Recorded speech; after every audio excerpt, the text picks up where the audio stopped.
नमस्कार दर्शकों, मैं आनंद एसए न्यूज़ चैनल पर आप सभी का स्वागत करता हूं। दोस्तों, अभी मैं मौजूद हूं सतलोक आश्रम बैतूल में और एक अतिथि हमारे साथ जुड़ रहे हैं। हम उनसे जानेंगे कि वो इस दिव्य धर्म यज्ञ दिवस में आए हैं तो आखिरकार वो किस लिए आए। नमस्कार सर, क्या नाम है जी आपका? नमस्कार, मैं अनिल कुमार बिल्लोरे। क्या काम करते हैं सर आप? मैं पेशे से वकील हूँ। अच्छा, आप वकील हैं जी। सर। हम आपसे जानना चाहेंगे, जी। आप एक एजुकेटेड पर्सन के साथ साथ क्या आप तो वकील ही हैं? हाँ। आप तो मतलब संविधान क्या है ना, कानून क्या है, पूरी कानून की कंडिका को आप जानते हैं। हाँ। आज इस भंडारे में आप आए हो जी। तो यहाँ पर ना कोई शासन है ना प्रशासन है, किसी का कोई सपोर्ट नहीं है, पर लाखों लोग यहाँ पर आ गए और घर भी चले गए और कुछ ही समय पश्चात ये भंडारा समाप्त भी हो जाएगा क्योंकि इस भंडारे का आज अंतिम दिवस है। तो किस प्रकार यहाँ पर जो संत रामपाल जी महाराज के श्रद्धालु हैं, इंक्लूड आप भी हैं, तो कैसे यहाँ पर वो सारी व्यवस्थाओं को मैनेज करते हैं? जी, सबसे पहले तो सर मैं ये बताना चाहूँगा कि जैसा कि आपने कहा, मैं एजुकेटेड पर्सन हूँ, वकील भी हूँ। तो मेरे को लगभग वकालत करते करते विगत 34 वर्ष हो चुके हैं। अच्छा, 34 वर्ष का अनुभव है आप? वर्ष का अनुभव है मेरे को, और कई झूठे केस आए और चले गए, परंतु महाराज जी यानी जगत गुरु तत्वदर्शी संत रामपाल जी महाराज जी का जो ज्ञान है वो विश्व में, और मैं तो ये कह रहा हूँ कि 21 ब्रह्मांड में उनके मुकाबले कोई ज्ञान नहीं है, कोई गुरु नहीं है, और कोई जो मंत्र हमें प्रदान किए उनको देने वाला भी कोई है नहीं, न ही कोई अधिकारी है। और मैं चूँकि ब्राह्मण जाति से बिलोंग करता हूँ। अच्छा, आप पंडित हैं? जी। ब्राह्मण जाति में होने के बाद मैंने भी श्रीमद् भगवत गीता, रामायण, वेद और भी जो पुराण हैं जितने देखे, लेकिन जो गूढ़ रहस्य महाराज जी ने हमें बताया है और ऐसे मंत्र बताएं जिनसे घोर से घोर पाप भी नष्ट हो जाते हैं, तो क्यों न ऐसी भक्ति की जाए और क्यों न उनकी शरण ली जाए। मात्र पढ़े लिखे होने से कि उनने कहा आप कैसे संत रामपाल जी महाराज से जुड़ गए, तो ये तो कोई बात नहीं हुई। मैं तो ये कह रहा हूँ कि प्रत्येक मानव, चाहे वो वैज्ञानिक हो,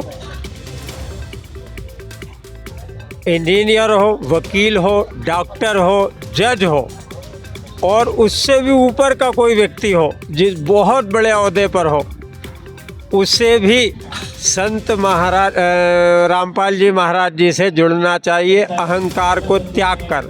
क्योंकि एक छोटा सा पोस्ट या पद ग्रहण करने के बाद जो अभिमान आता है, ये बिल्कुल नहीं आना चाहिए। तो ये हमारे गुरु महाराज रामपाल जी भगवान जी के जो मंत्र हैं उनमें इतनी शक्ति है कि अहंकार, काम, क्रोध, मद, लोभ सब बातों से दूर हो करके और ये सद्भक्ति प्रदान की है। जैसा कि मैंने पहले कहा कि 21 ब्रह्मांड में हमारे गुरु महाराज के बराबर न तो कोई संत है, न कोई गुरु है, न कोई उनसे बड़ी चीज़ है।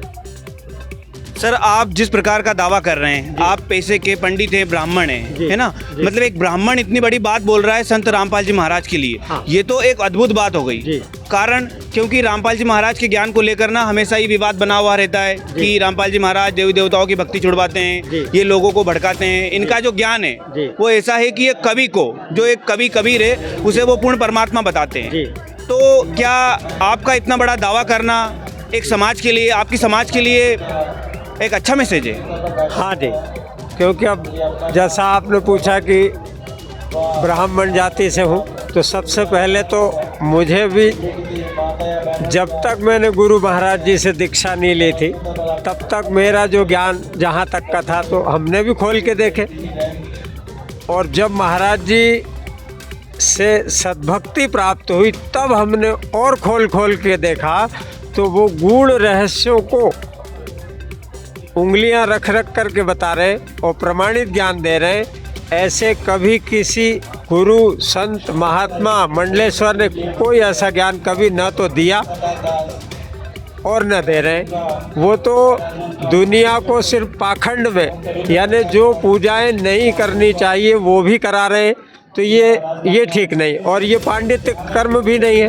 अब मैं ब्राह्मण हूँ तो महाराज जी कहते हैं कि ब्राह्मण वही जो ब्रह्म पहचाने, यानी जिसने भगवान को समझ लिया वह ब्राह्मण है। जाति से ब्राह्मण लेना देना नहीं, या जो गुरु पद पर बैठे वो, उनको तो ये अभिमान है और कोरा ज्ञान है उनका, जबकि मेरे गुरु महाराज का तो प्योर है, मक्खन की तरह ज्ञान। तो वो अकॉर्डिंग टू सारे सदग्रंथ, यानी चारों वेद, बाइबल, कुरान, गुरु ग्रंथ साहब और श्रीमद् भगवत गीता और 18 पुराण, सारा जहाँ तक का है सब मिश्रण करके सभी शास्त्रों में जो वाकई में गूढ़ रहस्य होना चाहिए वो मेरे परमपिता संत गुरु रामपाल जी महाराज उसी के अनुसार प्रमाणित ज्ञान दे रहे हैं, और वही सच्चा ज्ञान है धरती पर, और दूसरा ज्ञान न तो हो सकता और न ही टिक सकता है।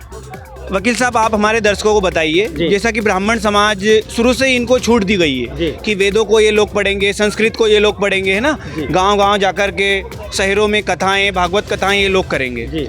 आप बता रहे हो कि जब आपने रामपाल जी महाराज से उपदेश लिया तब जाकर के आपने उस गूढ़ रहस्य को समझा, तो उनके साथ आखिरकार ऐसा कौन सा धोखा हो रहा है?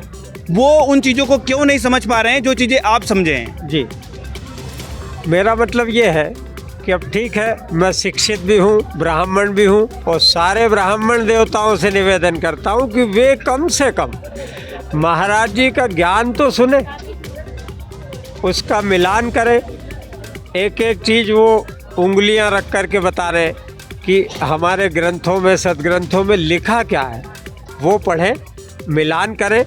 इसके पश्चात ज़्यादा दूर का नहीं सोचे, वो कम से कम 1-2 एपिसोड, 3 एपिसोड कंटिन्यू सुने, तब उनको समझ में आएगा कि वाकई में हमारा पढ़ा लिखा होना। बाकी चारों युगों में पढ़े लिखे लोग नहीं थे, ब्राह्मण लोग थे, और ब्राह्मण लोगों का आंख बंद करके अनुसरण करते थे, तो ये भी गलत है। आज अक्षर ज्ञान है तो वो पूर्ण परमेश्वर हमारे गुरु महाराज ने दिया, यानी उनके मतलब अपनी तो जीव मात्र की वो है, क्या बोलते हैं, सोच। क्योंकि ब्राह्मण, क्षत्रिय, वैश्य और शूद्र, ये सब वर्ण व्यवस्था किसने बनाई? हम लोगों ने। जब जाति नहीं जगदीश की तो तेरी कहाँ से हो या मेरी कहाँ से हो? तो परमेश्वर ने कोई भी जाति नहीं बनाई। ये सब हमने अपने अनुसार धर्मों में और कर्मों में बांट ली। मात्र जीव तक अपनी सोच है, और इससे आगे अपना सोचने का वो नहीं होता। यानी जहाँ पर विज्ञान और गणित खत्म होता है वहाँ से परमेश्वर का ज्ञान शुरू होता है। वकील साहब एक अंतिम सवाल मेरा आपसे।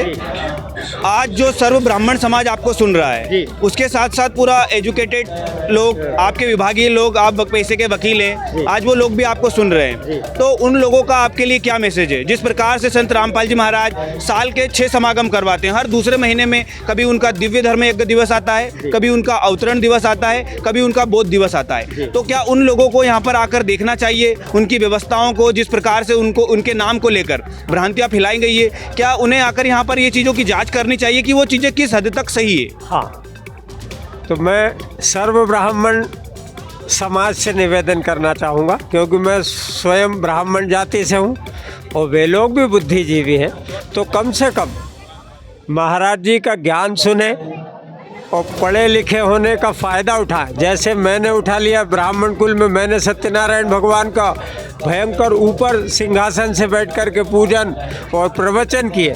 तो मेरा मतलब ये है कि सदग्रंथ कह क्या रहे हैं और हम क्या सुना रहे हैं, और जो चीज़ नहीं करने की है वो सबसे पहले कर रहे हैं। ऐसा क्यों? तो सारे धर्म प्रेमी बंधुओं और विशेषकर ब्राह्मणों से और गुरुओं से और महंतों से और आचार्यों से हाथ जोड़ करके निवेदन है कि वे कम से कम मेरे गुरु महाराज संत रामपाल जी भगवान का ज्ञान सुने, सत्संग सुने।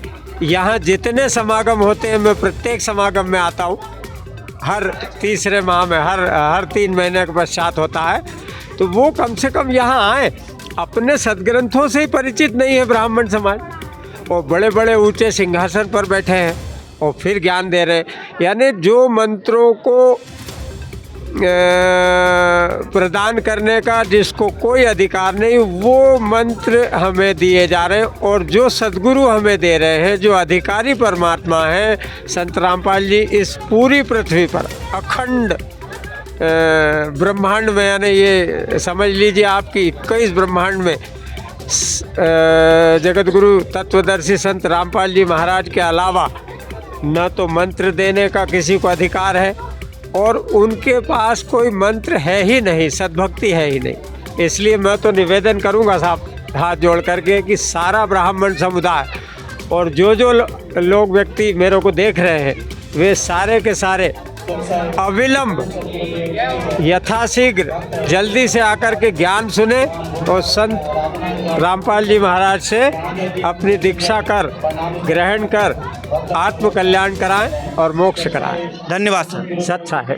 तो दोस्तों, अभी आपने यहाँ पर देखा एक वकील साहब हमारे साथ जुड़े थे जिनको 36 साल का अनुभव था, और उन्होंने 36 साल के अनुभव में ये पाया, वो समाज के ब्राह्मण हैं, और ब्राह्मण समाज होते हुए उन्हें आज संत रामपाल जी महाराज का उन्होंने ज्ञान ग्रहण किया और आज वो मोक्ष जैसी बातों का बता रहे हैं। तो बने रहिए हमारे साथ, तब तक के लिए धन्यवाद।